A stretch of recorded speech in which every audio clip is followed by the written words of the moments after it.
There's a lot of value in spending some time perhaps re-educating myself about the history of Canada. That we recognize that those people who are Aboriginal or from Indigenous backgrounds have a story and they have an impact. I think it's great that SMD, is looking at the calls to action and seeing how they can work within those, and educating staff that work with them as well. Because of the work of the Truth and Reconciliation Commission and kind of all the legwork that they did, and now with a document that can really outline for us a path to move forward, it's almost like the 94 calls to action have kind of opened the door, but it's up to us to understand that and interpret it and kind of walk through that door together. I'm really pleased and really humbled that so many people within SMD want to go on this path and on this journey with us. Because that's one of the things I wanted to see, happening with SMD. I'm living and working up here in northern Manitoba. I'm a resident of northern Manitoba. We're not always down in Winnipeg. We're not always, involved in all the meetings and things that happen. So we're a little bit detached from our own organization. So I'm hoping that, this also, it brings SMD closer together as a whole provincial organization. Having the opportunity as an organization for everybody to hear the same message, to process to some degree, to the degree that they are able, the message that is given, gives us a basis of conversation, that we have a point that we can refer back to and say, remember when we had this day and we talked about this? This is what I'm meaning. Because true learning does not occur when I am sitting there and talking to you. True learning occurs when I run into a problem and I have a mistake and I have to overcome that. In the past, so here's a really concrete example. So if we had a child who was living in a First Nations community, refer to our services, it was kind of this, it was almost a little hush-hush that we would provide service, because we are a provincially funded service and those children received federal funding, and so on paper, in theory, we weren't really supposed to serve them. There are a lot of barriers that families still face within our province, so bringing some light to that is a great thing to do, to maybe come up with some solutions. It's important for all of us in every organization to have some kind of awareness, education of the culture and the full history way back to the 1500s, because that's where it's really started. It's really important, not just for us, the SMD, but for everybody in Canada. I mean, everybody needs to know the real history of Canada, the injustices that have been done to our Indigenous people. And even ourselves as First Nation organizations, we have those discussions on how we can do more reconciliation with our provincial counterparts and building relationships, having a lot of dialogue.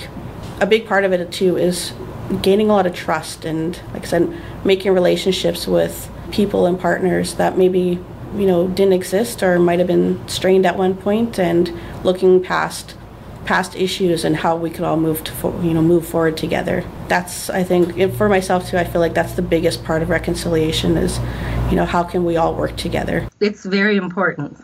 Working here in the North and being an Indigenous person myself, I see on a daily basis the effects of the residential school system, the 60s scoop.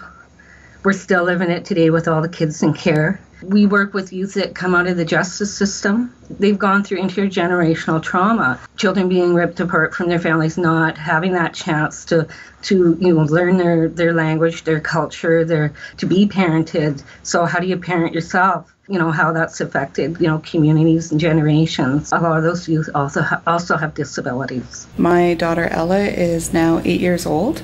I became involved with Society for Manitobans with Disabilities when Ella was about 3.5 at her first diagnosis of moderate hearing loss. I wasn't taught my language because my mom didn't feel that it was proper, because I was going to a white authority school where she didn't want my mouth to be slapped, as hers was, when she said good morning to her brother standing across the hall.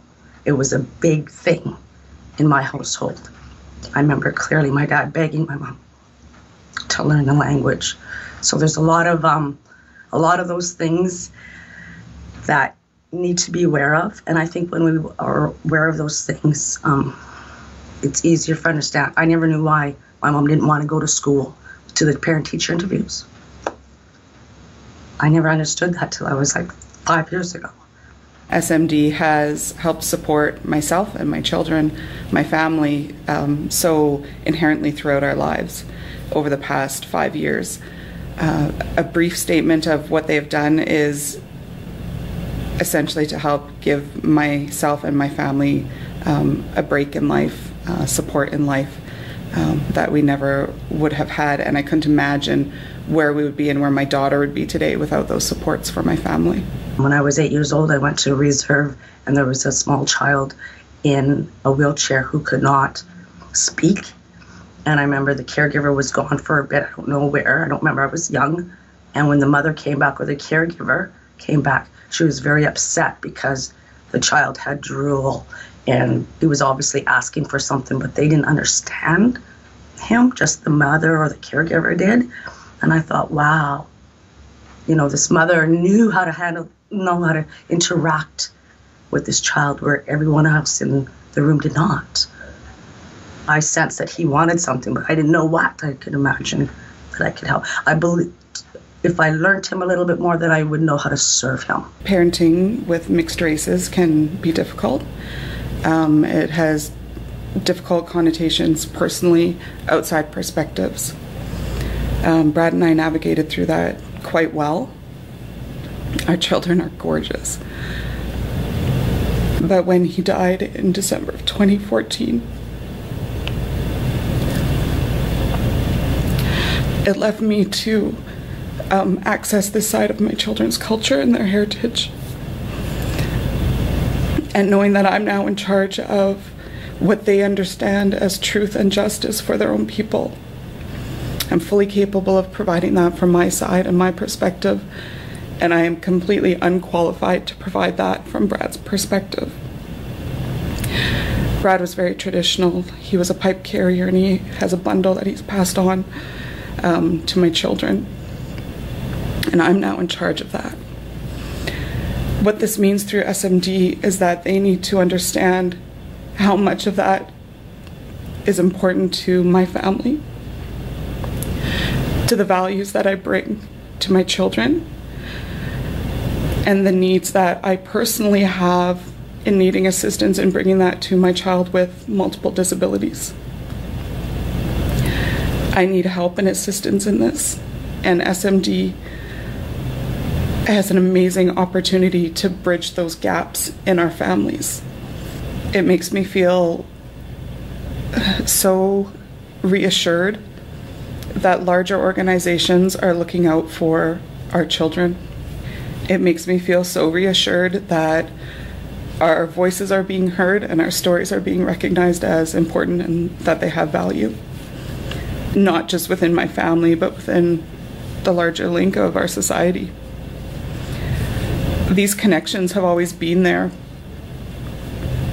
positive and negative, but to formalize them and to recognize them and to build on the strengths of these connections, it's everything.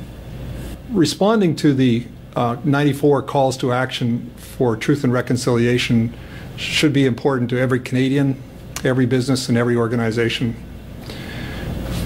The Society for Manitobans with Disabilities needs to create a Made at SMD action plan that responds to truth and reconciliation. It needs to do that in order to create an environment where Aboriginal people can work at SMD, can be served by SMD, can be partners with SMD, can be part of SMD and feel comfortable and are comfortable at SMD. And we need to do that by creating an environment that is respectful and supportive of Aboriginal culture, Aboriginal languages, and every need of Aboriginal people. SMD needs to make decisions about and implement an action plan for truth and reconciliation. We're going to do it together. I couldn't be more pleased or happy about that.